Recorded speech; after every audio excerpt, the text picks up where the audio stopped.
Hey, welcome to the TMP. This is my post-game thoughts for the 138-110 absolute embarrassing loss that the Celtics just beat down on our beloved Mavericks. I have some really great positives to take from this game. Yes, positives to take from a 28-point absolute embarrassing loss. But I want to start with this. I got to spend today with a family that was about to have to pull life support on their mother or grandmother. And that's real life stuff, all right? That's real grief. That's real sorrow. In some cases, that's real anger. What we're talking about right now is a basketball game. Remind yourself to keep all of your frustrations and all your angers and don't let them impact your real life. There are people who love you. If you're walking around the house stomping around angry, being a grump, being, pounding your fist or having a short temper with people because of something that happened in a basketball game, my friend, you are not doing it right. And I say that as someone who has definitely been in that position before. So there's real life and then there's this. Let's keep those two things in their proper places, okay? So yeah, this loss tonight absolutely stunk. But you know what? I came away. Well, let me just throw some stats at you, right? So the Celtics were predictably hot. They were on home court in a nationally televised game, which of course means our support players won't show up, and one of our superstars didn't show up.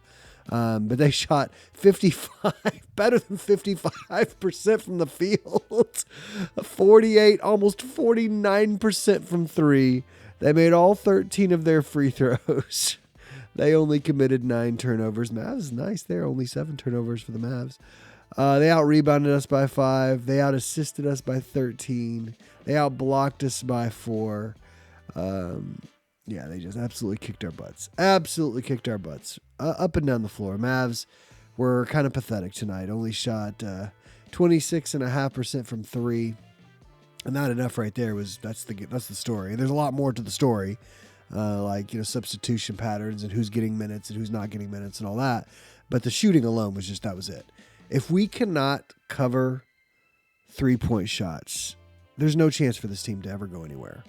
We give up so many wide open threes. All right. So that I don't understand how the coaches aren't give up mid-range shots, give up open mid-range shots, but run people off the 3-point line.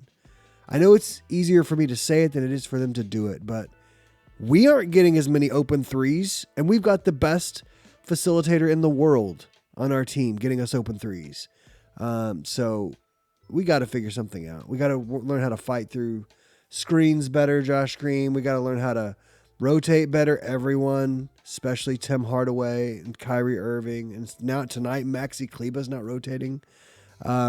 So if we could just chop in half the amount of open threes we give up, the Mavs would be so much better. So here, let's talk about some players tonight because there are some silver linings. There are some silver linings tonight. Of course, Luka showed up.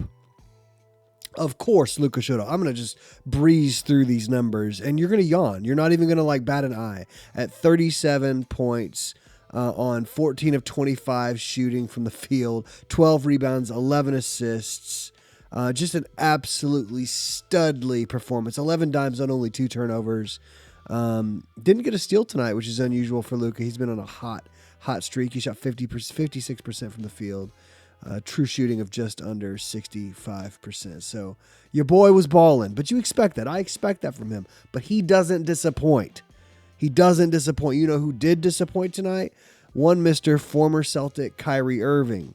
Came in and only gave us 19 points on under 40% from the field. 9 of 23. He was getting them looks up, which I want him to. We got to have him if we're going to win any games against good teams. 9 of 23 from the field, just not going to cut it. 1 of 7 from 3. And a lot of those looks were pretty good looks. Not going to cut it. How many turnovers? Let me see here. I feel like he had a few. Only 1. They only list him with 1. I feel like he had a few. So Luka showed up in a big way. Huge.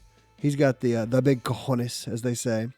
Kyrie, who usually does show up in big moments, or I think of him that way, definitely did not tonight. We needed him to step up and really have it going against his old team. And they hate him in Boston. They despise him. They boo him every time he touches the ball, which I'm fine with. The Celtics are great fans. Now, I hate them. I don't have personal hatred, but I sports hate them because they're just so arrogant and so cocky, so entitled. They're just behind Laker fans. I feel like Celtic fans are at least informed basketball fans, at least the ones I see online. Lakers fans just live in a dream world. They live in La La Land. I'm sorry I went there. But the Celtics fans are great fans. They're rabid fans. They booed Kyrie every time he touched the ball. And I hope they do it forever. And I hope he shows up next time we play them. But so here's silver lining number one. So you know Luka's going to show up, right? You know the game's not too big for him. You know the lights aren't too bright for him. But you know who else showed up and didn't seem fazed at all by the brightness of the lights? One Mr. Derek Lively II. 15 points, 4 rebounds in only 23 minutes. I'd like to see those rebounds get up. Didn't have a huge block game, only got 1 block, but 7 for 7 from the field. And just playing that impactful kind of, I'm big, I'm long, I'm here to dissuade you from coming into my paint. Yeah, that's right, my paint. Here I am in Boston, but this is my paint. His true shooting tonight was 95.2%. Yeah, he went 1 for 2 from free throw line, or it would have been 100. But man, your boy is just a stud. And he's not just a dunker. He's got that touch around the rim. And he's got that basketball IQ, right? He's got that, like, he just has it, guys. You know what I mean, right? He has it. Luka's got it more than anyone else has ever had it, right? Like, Luka's got it as much as all but the 2 or 3 greatest players in the history of the league have ever had it. That's what Luka's got. But D-Live, Derek, the little Lively, right? He has got it. He is not afraid. He comes in and he's going to do his job. He's going to impact the floor on the offense and defensive side. Like, man, I'm coming away from this 28-point loss going, man, we got something in this kid, man. We got something. If you were going to get intimidated, it would show up tonight. And it didn't with D-Live. You know who it did? Josh Green. Josh Green did nothing, but I don't want to move on to him yet. I want to talk about D-Live. That guy is going to be one of those guys. He is the perfect complement to Luka Doncic, and he's going to continue to be. He's got quick feet. I know he's big and tall and long, but he can move in space better than I think we're giving him credit for. Now, he's never going to be prime Al Horford, right? He's never going to be prime Draymond. He's just too big for that. But he's smart, and he is figuring out the game. No foul calls against him tonight. 0 fouls on the big man tonight. Now, I would actually like him to get a couple just as a sign of aggression, just, getting out there and going after shots.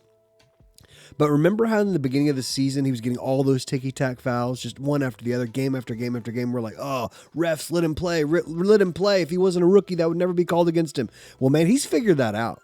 And he has been blocking shots like a madman. And not tonight, but he has been in the last 4 or 5 games.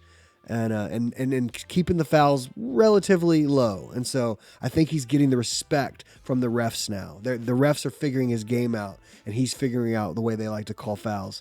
And, man, the kid is just going to – I'm not saying he's going to be an all-star or anything like that. But our comp for him has been Tyson Chandler. And what I'm telling you now, and I've been saying this for a while, so I've been saying this for a minute, and that is Tyson Chandler's shooting too low. Like – the ceiling of this kid is significantly higher than Tyson Chandler, because on offense, he is going to have more game than Tyson ever dreamed of having. He's got all the lob potential that Tyson had, but he's going to give you more offensively. He's already got, I think, as much as Tyson ever had offensively, but he's got that touch. He's got the touch off the glass. He's got the little turnaround high one-handed like little push shot from anywhere from 4 to 8 feet. Man, it looks good when it comes off his fingers too. This kid is going to be a stud. He's already a stud. We know that, but I'm just telling you, I got to move on, or I'll just keep blah blahing on him. Man, he's just so good. I'm so pumped to see him perform on a stage like tonight. You know who I would like to see him perform would have been Josh Green, and he laid just a pathetic egg. 28 minutes. over half the game, 2 points, 3 rebounds, 2 assists, no steals, no blocks, 1 for 5 from the field, 0 for 2 from 3, 2 fouls. Just did nothing. It's not even like he was horrid. He just did nothing, which is almost worse. I would have at least liked him to pick up a bunch of fouls because he was trying so hard. Or I would have at least liked him to miss 10 shots because he was trying to be a part of the game. He was trying to contribute. The game looked too big for him tonight. The lights seemed too bright for him tonight. Now, maybe the elbow, wah, wah, wah, cry, cry, cry, whatever. I don't know. But he was terrible. He did not help. We need him to help. This is what, year 4? We need Josh to help, and he's been helping. He needed to help tonight, so I'm not discrediting what he's been doing. He's been playing pretty well, but tonight we needed him to help, and he just flat did not. You know who else I've been praising recently? You know who else, like Josh, has been deserving of praise recently? Maxi Kleber. You know who was pathetic tonight? Maxi Kleber. In 20 minutes, 1 point, 2 rebounds, 2 assists, 1 field goal attempt. It was a 3 and he missed it. 1 for 2 from the line. No, Maxi. No, man. That ain't going to do it. That's not going to cut it. You're out there to play good defense, and you're out there to stretch the floor and take open threes. And the dude looks scared. There was one, I'll just use this like apropos of the overall game, right? There was one moment where Luka bounced the ball to Maxi in the paint. He turned, and all he had was Jason Tatum behind him. There was no Al Horford. There was no Kristaps Porzingis. It was Jason Tatum. That's all he had to do. Was Jason Tatum was the only person there in the paint to challenge him, and he turned around and he passed it out. And I just, I tweeted at the time, I said, Maxi's a wuss. Like, tonight he was. Tonight he did not have it. The lights were too bright for Maxi Kleber tonight. And that's sad. I hate to say that, but it's true. He hurt us tonight when he could have helped. You know who helped? And you know who I'm excited about? PJ freaking Washington. That's right. 17 points, 7 rebounds, put up a block, 7 for 16 from the field. Is that awesome? No, it's not. 3 for 9 from 3. Is that awesome? No, it's not. But he was out there. He was hustling. He was trying. He was giving the effort and putting up the fight that I want to see from Josh Green, that I want to see from Maxi Kleber. PJ was out there, and he was determined to make an impact. And he and Luka, man, they're figuring it out. Luka immediately, he instantly has chemistry with you as a lob threat. But now Luka's starting to figure out where PJ likes the ball, what shots PJ likes, when he wants to attack, all that. Luka is figuring PJ out, and man, they're going to have amazing dynamic chemistry. And once again, he's just big and long. I know I've said this a lot since him coming over, 8 games ago now, 8 or 9 games, but his length and speed is what surprised me the most. In addition to how poorly he shot these opening games, but these last 2 or 3 games, he's been coming around. He's been putting up points, he's been putting up numbers, and I just love his defense. The last person I want to talk about tonight, and I'm going to get out of your hair, is this. Tim Hardaway Jr. shouldn't be playing for this team, man. He's got to be gone. He's got to be gone after this season. I understand with contracts and egos, and he's a 10-year vet and all that. I get that he's going to get minutes, and that he and Kid have a relationship. There's probably been some kind of promises made of him, getting certain minutes and all that. But for most of this year, he was a 30-minute-a-game guy, and Kid is pulling those minutes down. But every minute Tim Hardaway played tonight was crushing to the Mavs, was absolutely soul-crushing to us. And you know what? He wasn't bad. 3 for 6 from the field. You can go, oh, he hit half his shots. 2 for 4 from 3. He's going to hit all his free throws. 2 for 2. Not bad, right? He must have been a helpful player tonight. No. No. 10 points, 5 rebounds. No. Get him off the floor. Any decent team, and the Celtics are the best team in the league, any decent team is going to obliterate us when Tim Hardaway Jr. and Kyrie, if they're sharing the court at the same time, we're going to lose. We're just going to lose those minutes every single time. Unless he is just hand of God flamethrowers. And he wasn't. And the Mavs, I think the stat I saw was that the Mavs were down by 3 when he checked in, and they were down by 15 or 18 when he checked out in the third quarter. Something like that. Just when he steps onto the court, the defense, or just the semblance, or just even the idea of playing defense vanishes. It vanishes. He is atrocious defensively. I can't help but start getting upset as soon as he checks in the game. Now, if he's hitting shots, I'm like, okay. But I'm watching both sides of the floor, and man, just almost all of the time, he is unraveling us defensively. And it's not just him. It's him, and it's Kyrie, and it's Luka. So he's an atrocious defender. Kyrie's a bad defender. Luka's at best an average defender. Our defense just falls apart. If Maxi's not out there just making dynamic plays, and he wasn't tonight, it just all falls apart. And that's what happened tonight. Things just fell apart. Things didn't go our way, and it fell apart. Luka did the best he could, but it wasn't enough. D-Live did the best he could, but it wasn't enough. PJ showed up. It wasn't like a phenomenal game, but he showed up.